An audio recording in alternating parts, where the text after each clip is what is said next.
Shalom from Israel to all of Daystar viewers around the world.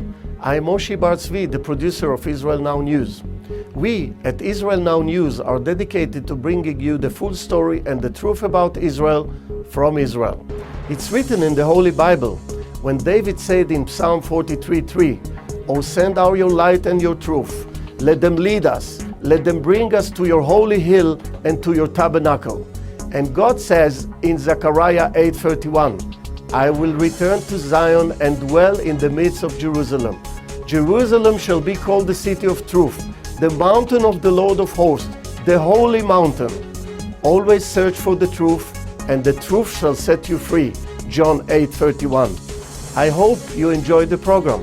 God bless you from Jerusalem. Shalom, shalom.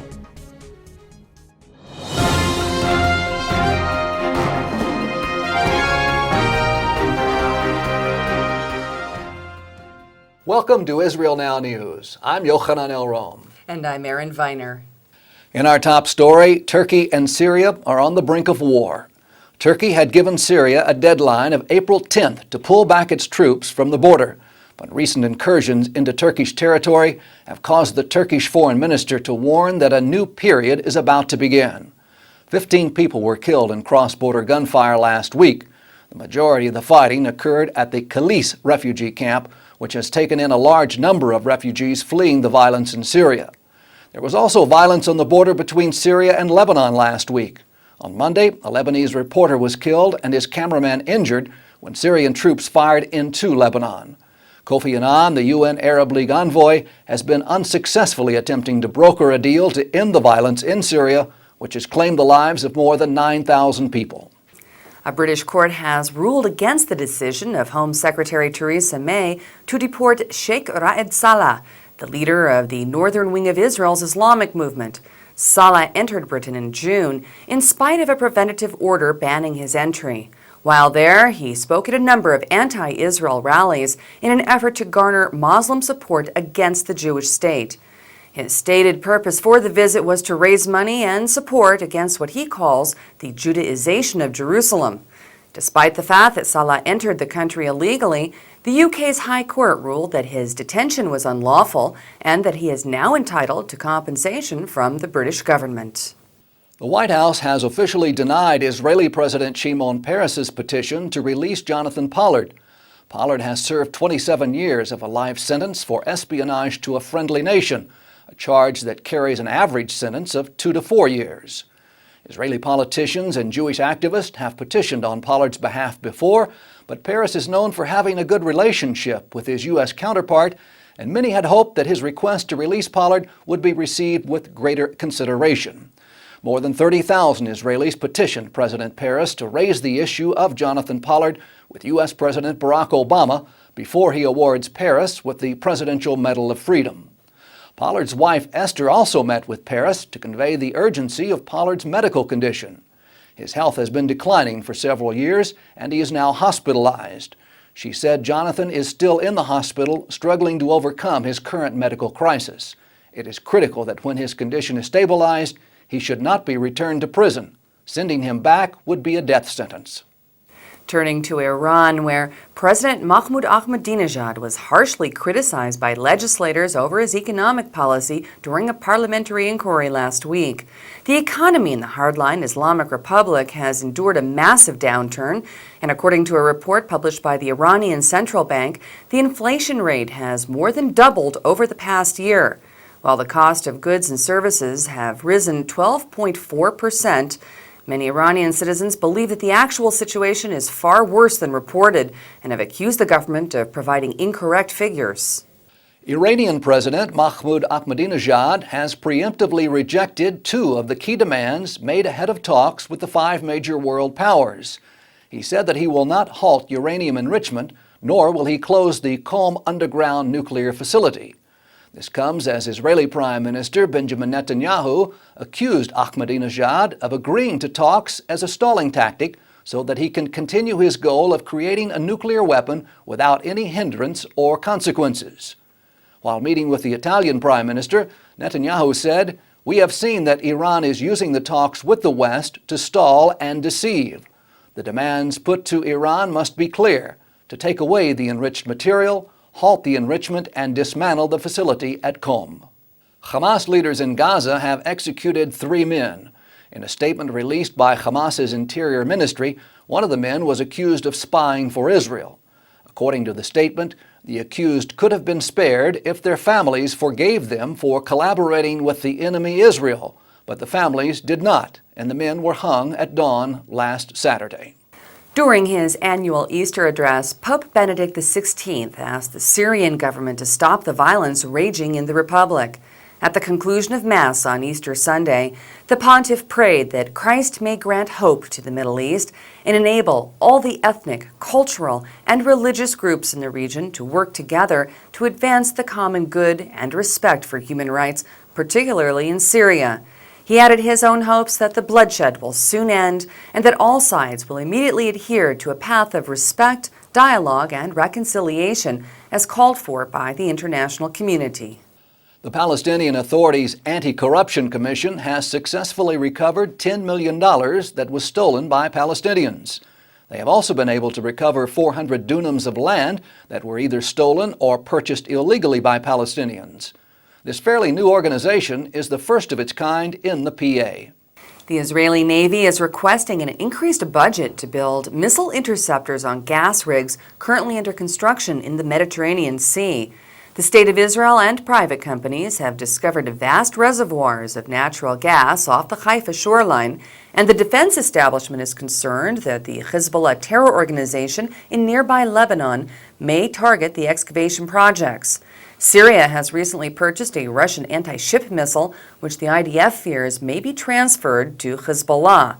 The new missile is precise and has a range of more than 3,000 kilometers. The Navy has increased patrols in the area, and according to a senior security official, the IDF is concerned with the military buildup here in the region. An Israeli high-tech company has created a synthetic spider web to protect Israel's crops from insects. Made by meteor nets, the spider net is made to catch tiny insects just as actual spider webs do. Spider net is said to create a blanket of protection around agricultural crops, while at the same time allowing sunlight and water to reach the plants. Spider net is made of microfibers that are so fine the web can catch even the smallest insects. Meteor Net says that their ultimate goal is to allow farmers to use fewer pesticides. Jews around the world concluded the Passover holiday yesterday. During the festival, more than 170,000 Israelis took advantage of the beautiful spring weather to visit Israel's parks, forests, and beaches. For 2,000 years, Jews prayed that God would return them to the land of Israel so that they could fulfill the closing prayer of the Passover Seder to celebrate the holiday next year in Jerusalem. The Jewish people understand the significance of the Passover holiday as God not only saved the Jews from Pharaoh, but also returned them to Israel, where they have their own state, army, government, and the freedom to practice Judaism without the fear of persecution. More than 70,000 people gathered at the Western Wall in the Old City of Jerusalem last week for the annual Birkat HaKohanim, the priestly blessing. This blessing is said 3 times each year during the holidays of Passover, Shavuot, and Sukkot. This ceremony originates from the commandment that the Israelites must come up to the temple in Jerusalem during these 3 pilgrimage festivals. The priestly blessing says, "May God bless you and keep you, may His glory shine upon you, and may He give you peace." We at Israel Now News extend that same blessing to all of our viewers.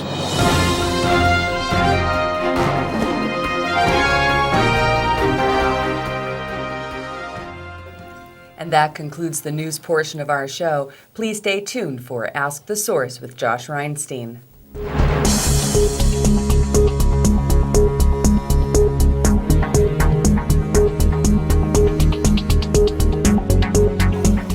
Hello and welcome to Ask the Source. I'm your host Josh Reinstein, and we're here at the luxurious hotel Crown Plaza in Eilat.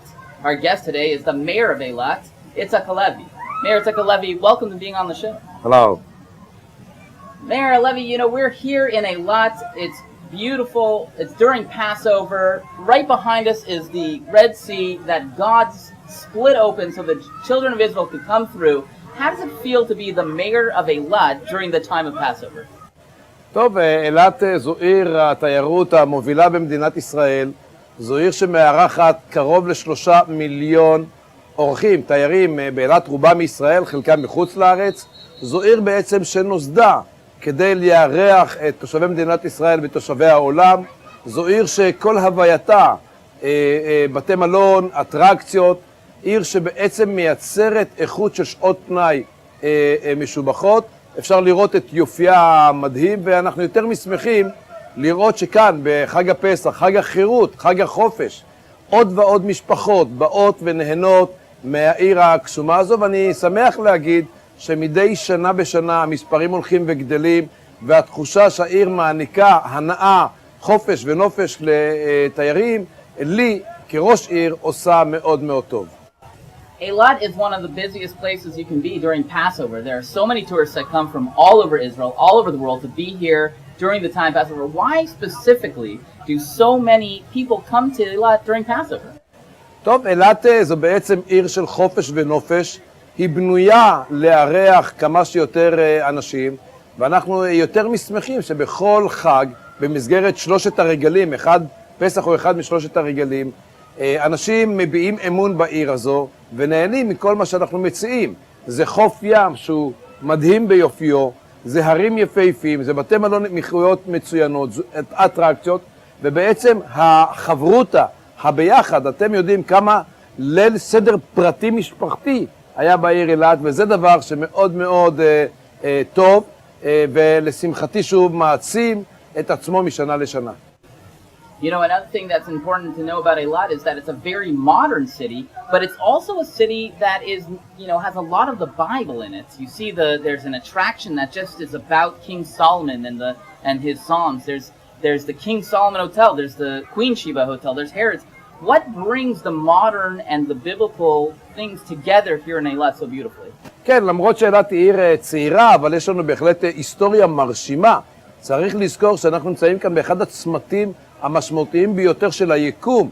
אנחנו נמצאים בקצה ששם בעצם משם הגיעה מלכת שבא, אם תרצו, מאתיופיה, מחבש, מתימן, בדרכה למלך שלמה, ולכן יש כאן בהחלט היסטוריה תנכית משמעותית, גם דרך החוגגים, גם המסלול של מלכת שבא, ועוד אתרים ארכיאולוגיים. לכן אני חושב שהאמירה הזו, האמירה ההיסטורית, יש לה משמעות בכך שאילת לא נולדה אתמול. לאילת יש רקע, יש היסטוריה, יש מורשת, יש עבר, שהוא עבר שבא מהתקופה התנכית, ולכן החלטנו שנכון יהיה לזכור ולהנציח את אותם חלקים היסטוריים. You know, most of the people who are watching this show are Bible-believing Christians who come to Israel, they go to Jerusalem, they go to the Kinneret, the Sea of Galilee. Why should they come to Eilat as well? טוב, כפי שכבר אמרתי, חשוב לזכור שאילת היא הקצה הצפוני של ים סוף. ים סוף זה ים עם משמעויות דתיות, היסטוריות חשובות ביותר. צריך לזכור שממש פה, מעל לים סוף, עברה מלכת שבא בדרכה למדינת ישראל, להיפגש עם המלך שלמה. יש כאן עוד אמירות היסטוריות, אבל החשוב מכל, שאילת יושבת בצומת דרכים מאוד מאוד משמעותי, בעל חשיבות אסטרטגית למדינה, אבל לא רק, ליקום בכללו. מעצם זה שאנחנו נמצאים כצומת בין יבשות אפריקה, אסיה והקצה של אירופה, בצומת דרכים משמעותי, זה בהחלט מייצר חשיבות ממדרגה הראשונה לראות עוד ועוד תיירים. נמצאים כאן ורואים גם את ירדן, גם את מצרים וגם את סעודיה. יש כאן אמירה פוליטית משמעותית ביותר. Eilat is known as one of the most beautiful vacation spots in Israel. You know, it's one of the places where people come to get full relaxation. But there's a lot of other stuff going on in Eilat. There's attractions, there's conferences. Tell us a little bit about what else happens in Eilat throughout the year, not during cancer. טוב, אילת זו עיר שמונה נכון להיום 60,000 תושבים.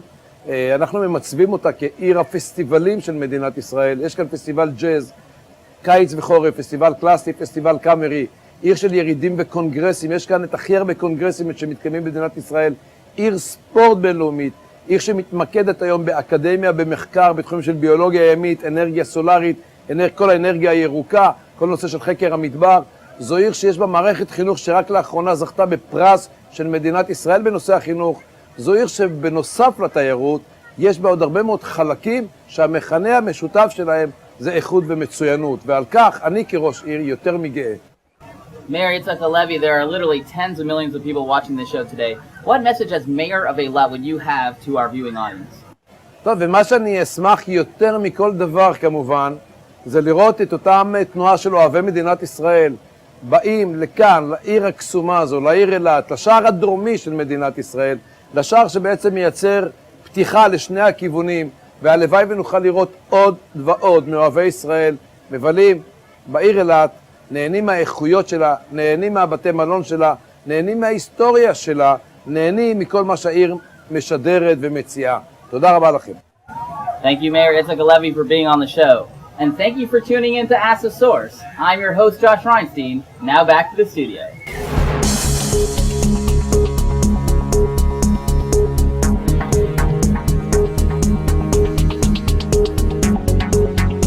Up next, Shining Light from Israel.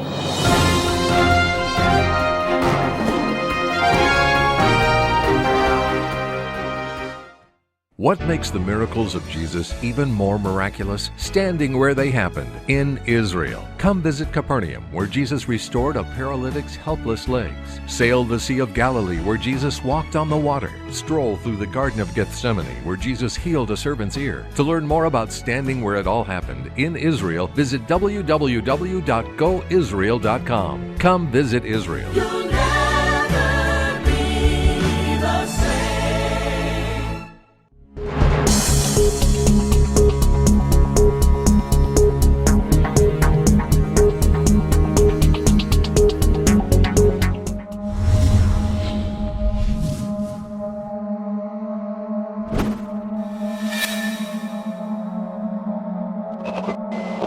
Today, Israel is facing a threat unparalleled in world history. Not only is our existence as the State of Israel in danger, but the lives of millions of our citizens, over half of world Jewry, are at the risk of being snuffed out by a genocidal dictator. Iran today is on the verge of completing its nuclear arsenal to accomplish exactly that aim. As arguably the oldest nation on the planet, if there is one thing we have learned from the past, it is that we must never leave our fate in the hands of others. On May 13, 1939, a ship carrying 930 Jewish refugees set sail from Hamburg, Germany, the USS St. Louis. Jews fleeing for their lives who left everything behind to escape Adolf Hitler. After paying for their visas, they were promised entrance into Cuba. But when the ship arrived, the passengers of the St. Louis were denied asylum. Realizing they had nowhere to go, the ship turned north in hopes that they would find safe haven in the United States and docked off the coast of Florida, desperately hoping for salvation. Not only were they callously denied, but the U.S. sent armed Coast Guard ships, forcing them to keep a distance from the Floridian shores. The leaders of the Jewish community pleaded with President Roosevelt to save these 930 Jews from the hands of Hitler. They were told that America had reached the quota of German immigrants for the year. They pleaded with the American administration. They begged to mortgage the quota for future years. Anything but to send them back to be murdered at the hands of the Nazis. But the Jewish community leaders were told that the regulations on immigration could not be changed. So the Jews on the St. Louis were turned away. The ship, now running low on food and water, turned to Canada, but there too they were denied entrance. Country after country, the Jews had nowhere to run, no one to rely on. The Jews were sent home to Hitler. There were no public eruptions by the American people. No one protected the Jews. Human rights activists, the Jewish community, the Christian community, silence. Never again will we be at the mercy of other nations. Israel must always protect the future of the Jewish people. In the first half of 1944, some 435,000 Hungarian Jews were deported to Auschwitz. By that time, the world knew of the systematic genocide going on in Auschwitz, the largest and most infamous concentration camp. Just a few months later, the Allied forces controlled the European skies, and with just a few bombs could have obliterated the railroad tracks to Auschwitz, effectively halting the murder of hundreds of thousands of Jews. Jewish communities from around the world called upon the Allied forces to bomb the tracks and destroy the gas chambers. There was no reason not to. Between July and November of that year, more than 2,800 American planes flew right over the railways leading up to Auschwitz. In August and September, American bombers hit the industrial zone of Auschwitz itself, just 5 miles from the camp's 4 gas chambers. But the killing installations in Birkenau were never bombed. Technical difficulties, they were told, made carrying such a mission impossible at that time. Every day that went by, every 24 hours, every day the sun set over Auschwitz, we lost 12,000 Jewish souls. We were helpless. No one saved them. No one saved the Jews of Auschwitz. Human rights activists, the Jewish community, the Christian community. Silence. Never again will we depend on the help of other countries for our very survival. Israel must always protect the future of the Jewish people. We are reliving the year 1939, but this time is different. The Jewish people of old have been resurrected as the nation of Israel in our homeland. God has shined his face upon Israel once again, and we are finally free. Today we're dealing with the president of a country who has publicly called for the death of every Jew and Christian and the destruction of Israel, America, and the West. He has built intercontinental ballistic missiles to carry a nuclear warhead and is now moving his nuclear facilities underground. He is a hair's breadth away from a nuclear bomb. We did not return to Israel after 2,000 years to now rely on Washington or the UN. We must never depend on the help of any other country for our survival. Israel must always protect the future of the Jewish people.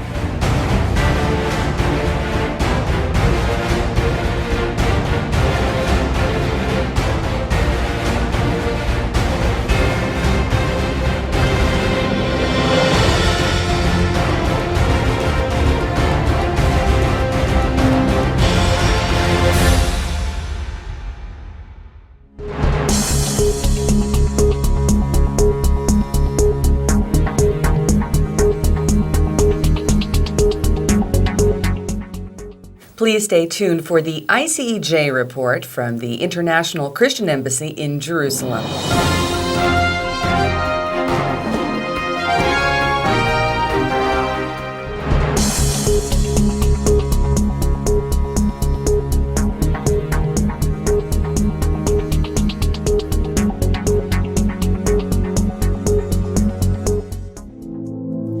On Christmas Eve 2012, Pastor Umar Malindi was attacked outside of his church near Kampala, Uganda. The assailant seriously injured Pastor Malindi's head, chest, and right hand by throwing a highly corrosive acid on him. Because of the severity of his injuries, Pastor Malindi was welcomed by the State of Israel to receive treatment at the Sheba Medical Center in Tel Aviv. Recently, ICEJ Media Director David Parsons was able to sit and talk with Pastor Malindi. It's a great pleasure to welcome Pastor Umar Malindi from Kampala, Uganda. And Pastor Malindi, we know that you're in Israel under what could be difficult circumstances, easily described that way, and that you were attacked with acid by radical Muslims on Christmas Eve. First of all, tell us what happened there and why someone would want to attack you in this terrible way. I grew up in Islam and I trained Islam and I'm a graduate of Muslim al-Dawah. And time came that I had the preaching of the gospel. And when I had the preaching of the gospel, I decided to give my life to Jesus. And I became a Christian. When I was a Muslim, I hated Israel. I hated Israel because one day we were reading and the Sheikh said in Arabic that وَلَا تَتَحِزُ يَهُدِيَّ وَنَصَرَنِيَّ أَوْلِيَاءَ. Never make a Jew or a Christian your friend. And I hated Israel, and I didn't know even where Israel is on the map because I was in Africa, in Uganda, but I hated the Jews, even if I had not seen any. But when I got converted to Christianity, I began preaching good news, and many Muslims came to the Lord, and I began to love Israel. You're here in Israel getting special treatment, recovering from wounds from an acid burn on your face. Tell us what happened this time. What happened, we had a big crusade, gospel crusade in Kampala. I was after preaching, and I had a party for the converts. But as I was going out of the church to go to my car, somebody pretended as if he's a member of the church or a Christian who wants help, and he said, Pastor. In my heart, the Spirit told me he's a wrong character, because I've been in the church, I have an office in the church. If he wanted my help, why didn't he come inside the church? And he's waiting outside and on my car. And again, I saw another one standing in front of my car. I knew that maybe this is a move. So I rushed to go to the car to open. As I was opening, he splashed acid on my face, on my side here. That blinded my right eye and damaged my hand, my chest, and my neck, and the whole face. So it has been a terrible pain. What would be your message to not only Western Christians, but to the whole West in general concerning the threat and danger of radical Islam? What in the West you call democracy or peace is not what is the mind of the Muslim. The Muslims are thinking that there will be no peace until everybody is a Muslim. Yes. And it's until they subject the whole earth to their religion. It's read every day. It says, وَمَنْ يَبْتَغَ غَيْرَ الْإِسْلَامَ دِينًا فَلَنْ يُكْبَرُ مِنْهُ وَهُوَ فِي الْآخِرَةِ مِنَ الْحَاسِرِينَ. If anybody seeks another religion which is not Islam, he is going to perish. So what are we going to do? Is to know that this is a challenge of our generation. We address it, because during Jesus' time, he got many threatening religious people, but he managed to address the matter. No matter the threat. Simon Peter was beaten. After the beating, he said, I cannot change the message because I have to preach what I've heard from the Lord. Well, you're courageous, you're brave, you're a man of faith, and you stand in a difficult place, and we just want to continue praying for you, standing with you. Pastor Umar Malindi, as you finish healing here in Israel, we'll be with you, and our prayers go with you, and you go back to Uganda. Thank you very much.